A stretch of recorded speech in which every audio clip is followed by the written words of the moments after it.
had been the one driving that night, too drunk to see the road, too angry to care.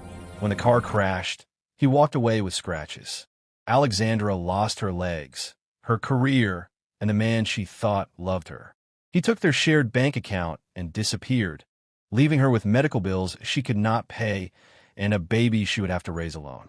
Her father, Henry Hayes, came to the hospital once.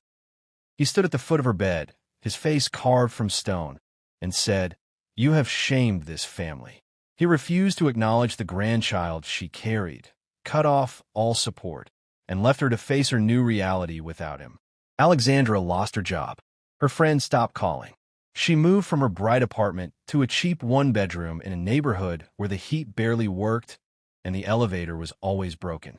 But she learned to survive. She taught herself to cook from a low stool, to reach high shelves with grabber tools, to fix her wheelchair when it broke because she could not afford repairs. She applied for jobs everywhere, hoping someone would see past the wheelchair and give her a chance. The folder in her lap this morning held her 37th rejection letter. Carter Flynn was 34 years old with sun-weathered skin, dark brown hair, and the kind of broad shoulders that came from years of physical work. He had once been an aerospace engineer, designing systems for commercial aircraft, working in a clean room with blueprints and precision instruments. Then his wife died and everything changed. Sarah had been sick for 8 months before the cancer finally took her. Carter had spent those months in hospital waiting rooms, holding her hand through chemotherapy and learning to braid their daughter's hair, because Sarah's hands shook too much to do it herself. After the funeral, he looked at his 7-year-old daughter, Audrey, and made a choice. He could keep his engineering job with its 60-hour weeks and constant travel, or he could be there when Audrey woke up from nightmares about her mother. He quit the next day. Now he ran a small repair business from his garage, fixing furnaces and leaky pipes and broken appliances. The money was tight, but he was home when Audrey got off the school bus. He could make her breakfast and help with her homework and answer her questions about why Mommy had to go to heaven. Audrey was his world, a bright-eyed girl who loved to draw and ask impossible questions and believed that her father could fix anything. This morning, Carter had brought Audrey to her art class downtown, and they had stopped at Morning Cloud Café to get her hot chocolate before drop-off. He was thinking about the 3 repair calls he had scheduled for the afternoon when he saw the woman in the wheelchair struggling to get through the crowded cafe. He saw the people looking away, pretending not to notice. He saw her will catch, saw her head drop, saw the defeat in the curve of her shoulders. He did not think. He just moved. "Excuse me, let me help." He pulled a chair aside, then another, creating a clear path to an empty table near the window. "There you go." Alexandra looked up at him, and for a moment, she could not speak. When people looked at her these days, they either stared with pity or avoided her eyes entirely. This man did neither. He looked at her the way he might look at anyone, with simple kindness and no judgment at all. "Thank you," she whispered, trying to keep her voice steady. "I can manage." "I know you can," Carter said, and his smile was genuine. "But everyone needs a place to sit." Audrey stepped forward, her small hand holding a napkin. "You dropped this, miss." She had not dropped anything, but the gesture was so sweet that Alexandra felt tears sting her eyes. "Thank you, sweetheart." Alexandra took the napkin, noticing the girl's bright purple backpack and the paint stains on her fingers. They sat at the table together, an unlikely trio in a crowded cafe.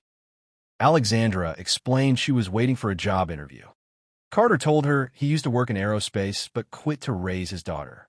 They talked about design and engineering, about loss and the small victories of everyday survival. Audrey showed Alexandra her sketchbook full of drawings of birds and flowers and a house with hearts for windows. "Why are there hearts?" Alexandra asked, smiling for the first time in weeks. "Because that's where love lives," Audrey said matter-of-factly, as if it were the most obvious thing in the world. Carter looked at Alexandra and saw something in her eyes that he recognized. It was the same look he had seen in his own mirror after Sarah died. The look of someone who had survived something terrible and was still trying to figure out if survival was worth it. He pulled out a napkin and wrote his phone number on it. "If you ever need anything fixed," he said, sliding it across the table. "I'm pretty good with repairs." Alexandra stared at the napkin. She wanted to say she did not need help, that she could take care of herself. But the truth was her apartment was falling apart, and she could not afford to hire anyone. More than that, there was something about this man that made her feel safe, not pied, not patronized. Just seen. Thank you, she said again, tucking the napkin into her purse. She did not promise to call, but she did not throw it away either.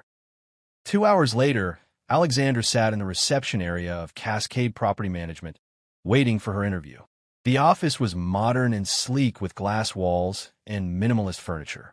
The receptionist had looked at her wheelchair with barely concealed discomfort when she arrived.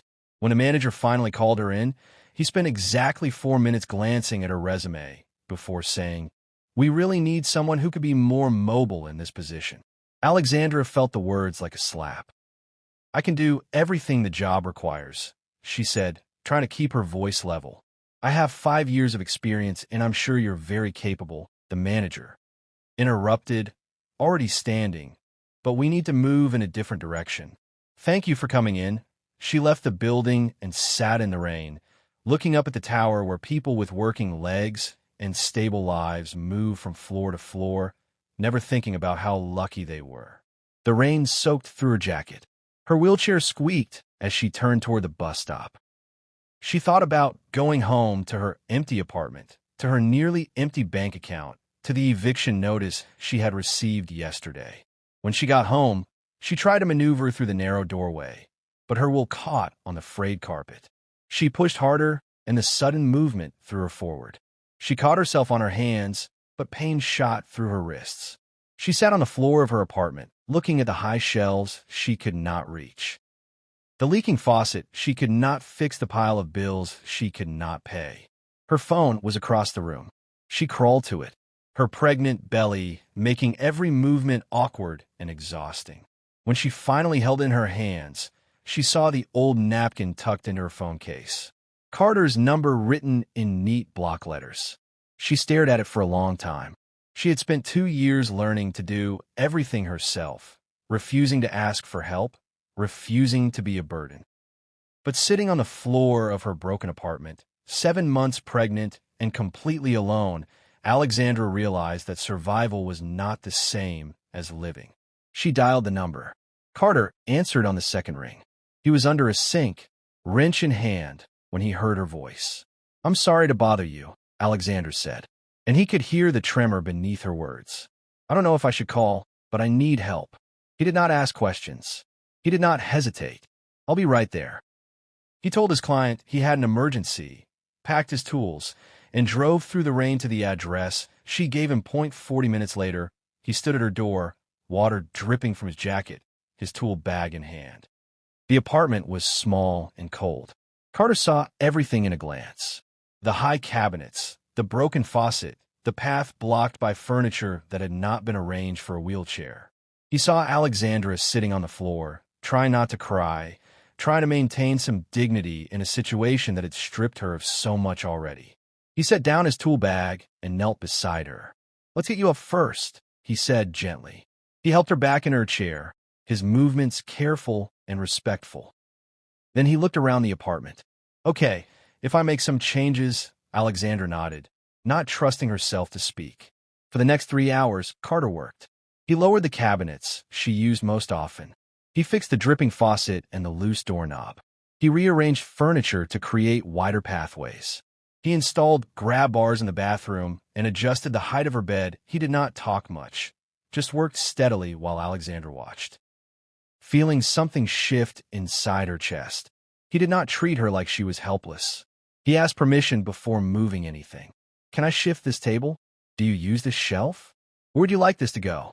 He respected her space, her autonomy, her right to make decisions about her own life. When Audrey arrived after art class, brought by a neighbor Carter had called, the little girl ran to Alexandra with a new drawing. It was Alexandra in her wheelchair, but with angel wings spreading from her shoulders.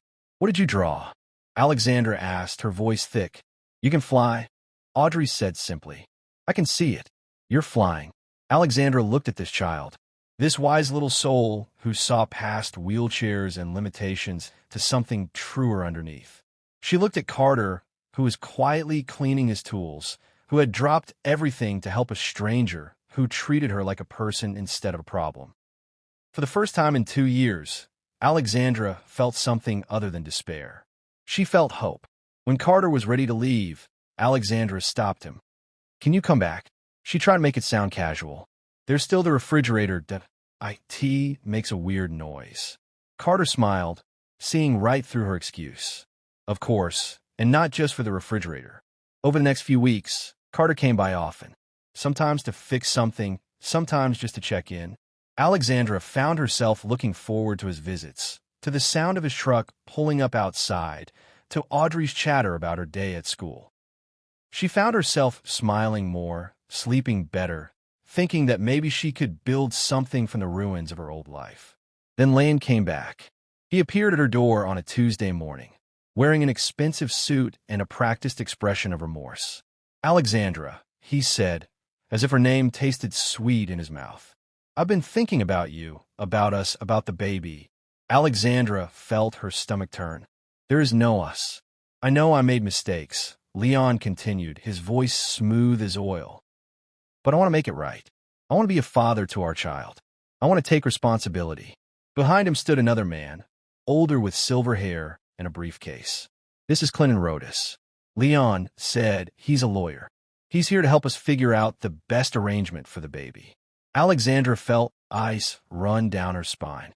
"Arrangement?" Clinton RH smiled, and it did not reach his eyes. "Mr. Walker wants to ensure the child has the best possible life. Given your circumstances," he glanced meaningfully at her wheelchair, "we think it would be in everyone's best interest to establish a clear custody agreement." "Custody?" Alexandra's voice rose. "You abandoned me. You caused the accident that put me in this chair. And now you want my baby? Our baby?" Leon corrected softly. "I'm the father. I have rights. And let's be honest, Alexandra.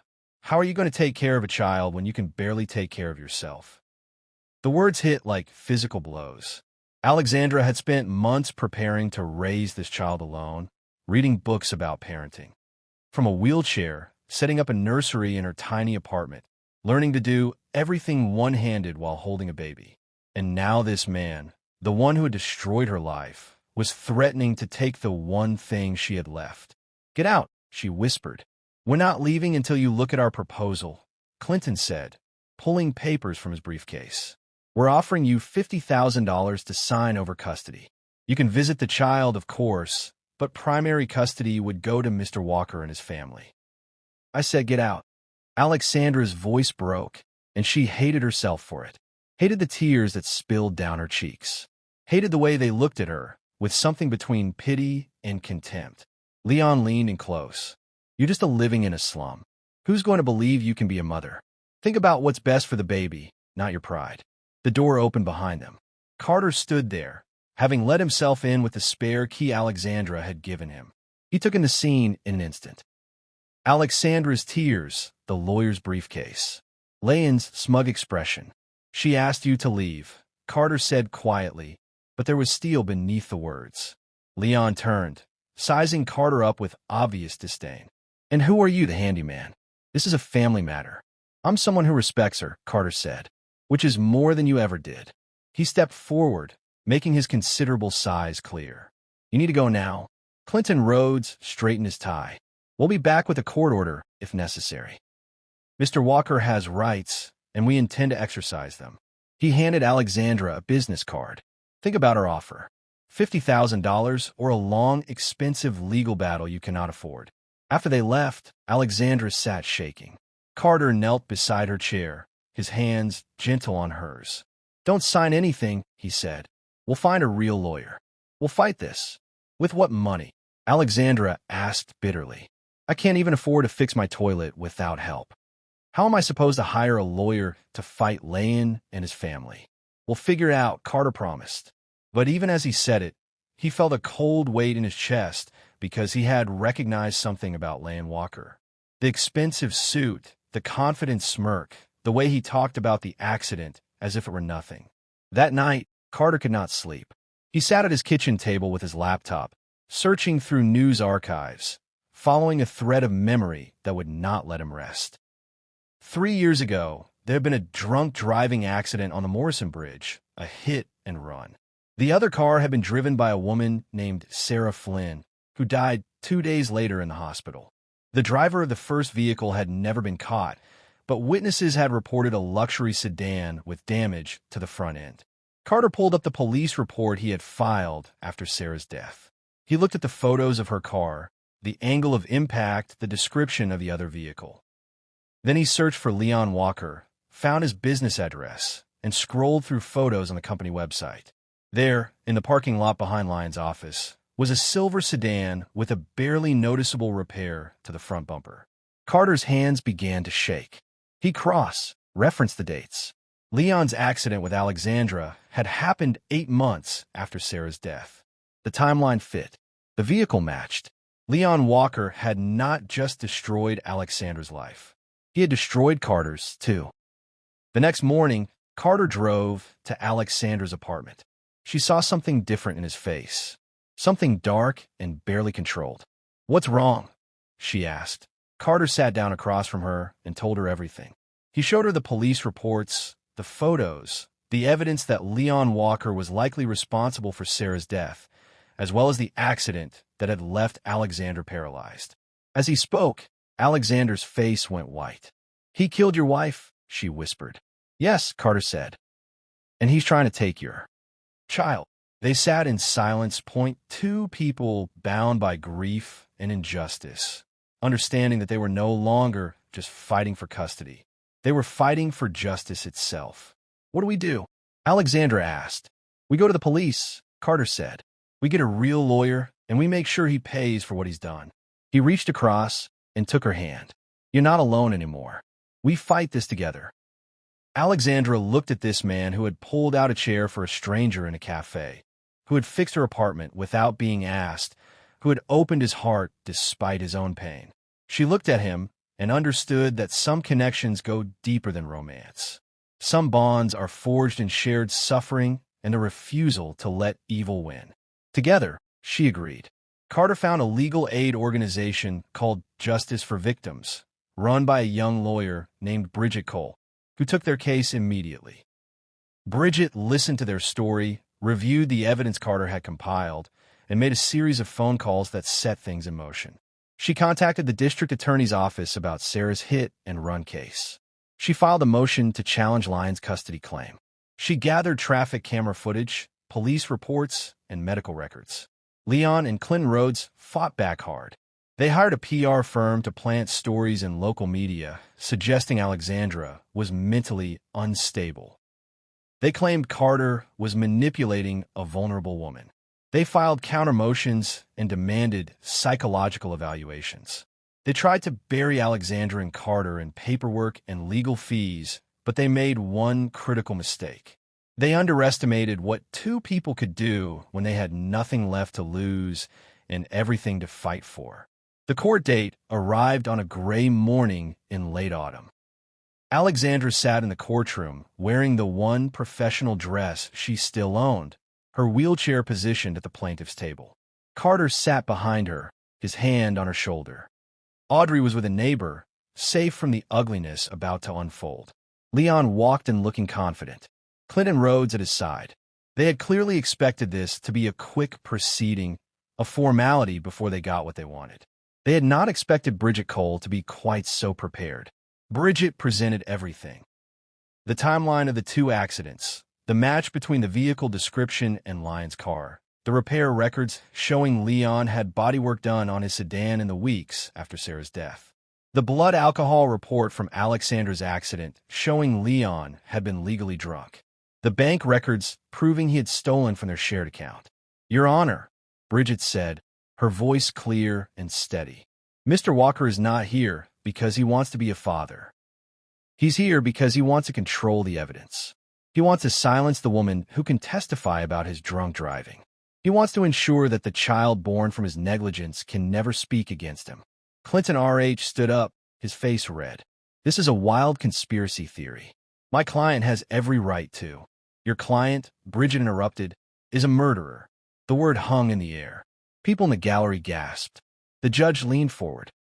Bridget continued, 3 years ago, Sarah Flynn died after being hit by a drunk driver who fled the scene. The police never caught him, but we have now. She displayed the evidence on the courtroom screen, the matching vehicle, the timeline, the repair records. Leon Walker killed Sarah Flynn. 8 months later, while drunk again, he crashed his car and left Alexandra Hayes paralyzed. He is not a father seeking his rights. He is a criminal seeking to escape justice. Carter stood up from his seat, unable to contain himself any longer. "You took my wife," he said, his voice breaking. "You took her from me and from our daughter, and you left us with nothing but grief." The judge banged his gavel. "Mr. Flynn, please sit down." But Carter cannot sit. 3 years of pain poured out of him. She was 32 years old. She loved sunflowers and terrible puns, and our daughter more than anything in the world. She fought cancer for 8 months, and she was winning. She was going to live.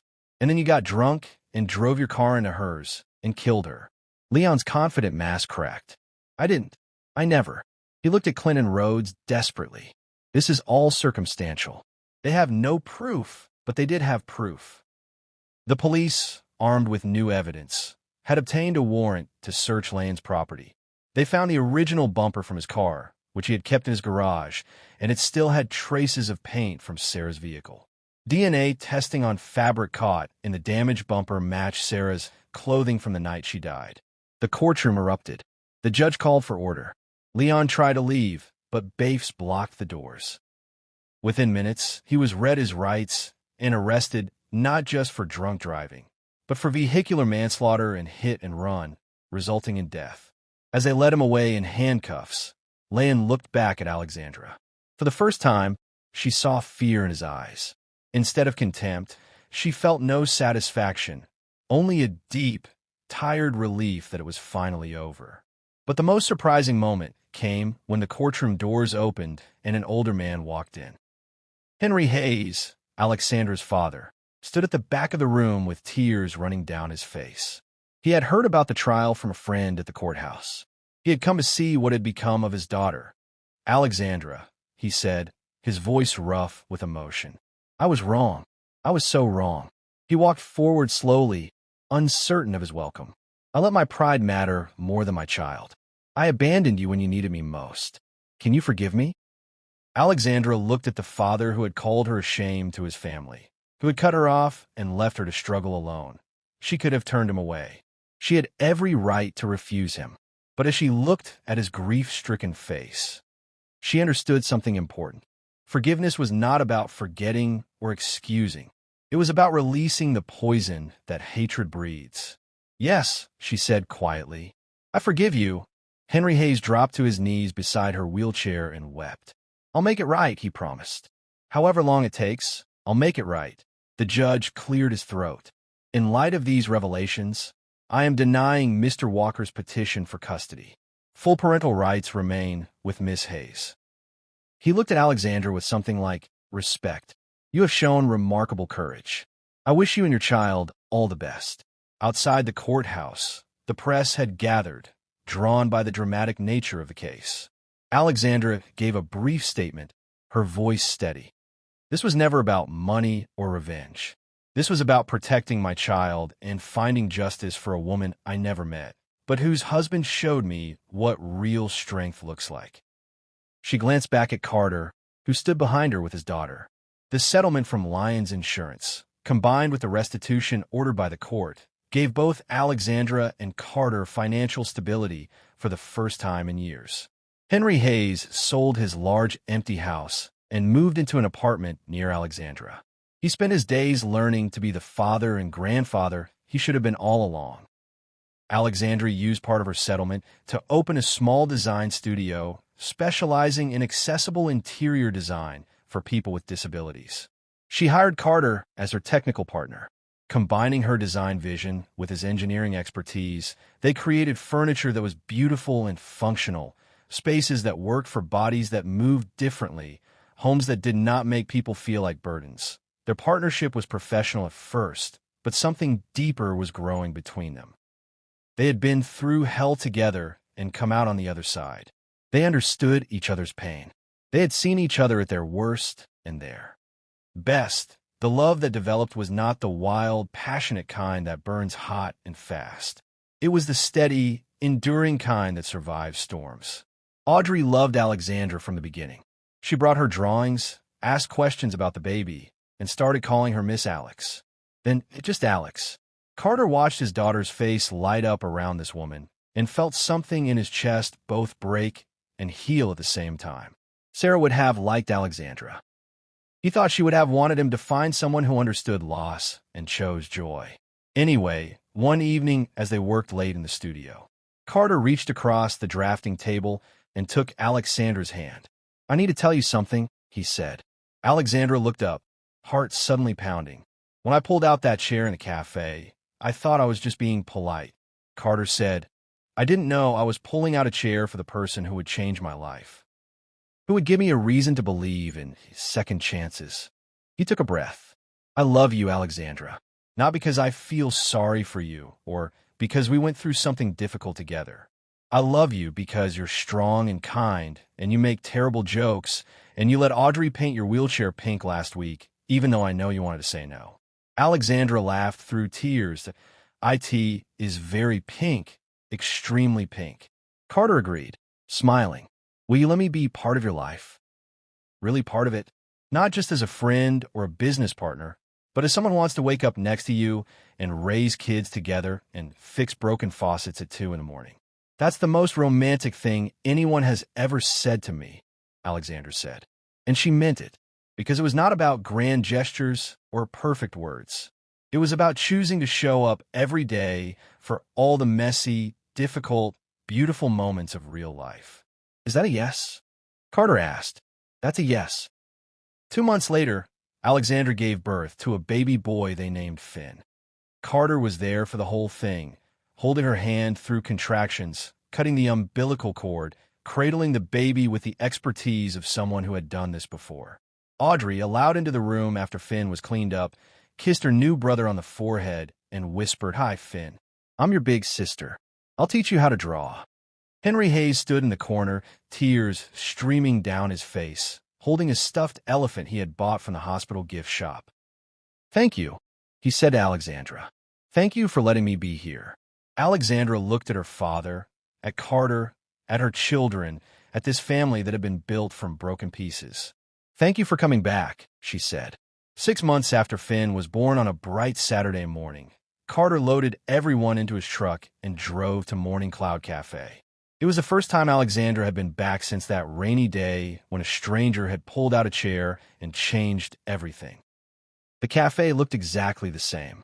The same golden light on the wooden floors, the same smell of coffee and cinnamon, the same mix of hurried customers and lazy weekend readers. Carter parked and helped Alexandra with her wheelchair, now adorned with pink flowers that Audrey had painted. Finn slept in a carrier strapped to Carter's chest. Audrey ran ahead, bursting with excitement.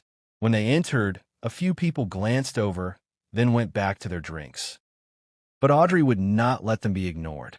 She ran to an empty table by the window and pulled out a chair with great ceremony. "This one's for you, Alex," she announced loudly enough for half the cafe to hear. Alexandra wheeled over, her face bright with laughter. She settled into the space, and Carter sat beside her, still wearing their sleeping baby. Audrey climbed into the chair on Alexandra's other side and started coloring on napkins with the crayons she always carried. Carter looked at Alexandra at her hand resting on his arm at the light in her eyes that had not. "Been there 8 months, A-G-O.D. Oh, you remember what you were thinking that first day?" he asked quietly. Alexandra considered the question. "I was thinking that I didn't exist," she said honestly. "That I had become invisible, that the world saw a wheelchair and nothing else. And now I think visibility is overrated," Alexandra said, smiling. "What matters is being seen by the right people." Carter leaned over and kissed her forehead, careful not to wake Finn. "I pulled out a chair for a stranger once," he said. "Now she's my home." Audrey looked up from her drawing. "Can I be in your home, too?" "You already are, sweetheart," Alexandra said, ruffling the girl's hair. "You were there from the beginning." They sat in the cafe as the morning light grew stronger, as customers came and went, as life moved around them in its endless hurry. But in their corner by the window, time felt slower, sweeter, like something precious they had all learned not to take for granted. Because sometimes kindness is not about grand gestures or perfect moments. Sometimes it is just about pulling out a chair, about making space for someone when everyone else looks away, about choosing again and again to see the humanity in another person even when the world makes it easy to ignore. And sometimes that one small choice changes everything. The chair becomes a threshold. The stranger becomes family. The loneliest moment becomes the beginning of coming home. The cafe door opened, letting in the sound of the city and a gust of cool morning air. Somewhere in the background, the espresso machine hissed and gurgled. Audrey hummed while she drew. Finn made small, sleeping noises against Carter's chest. And Alexandra looked around at this life she had built from rubble and thought that she had never been more grateful to be seen, to be known, to be exactly where she was outside. Rain began to fall again.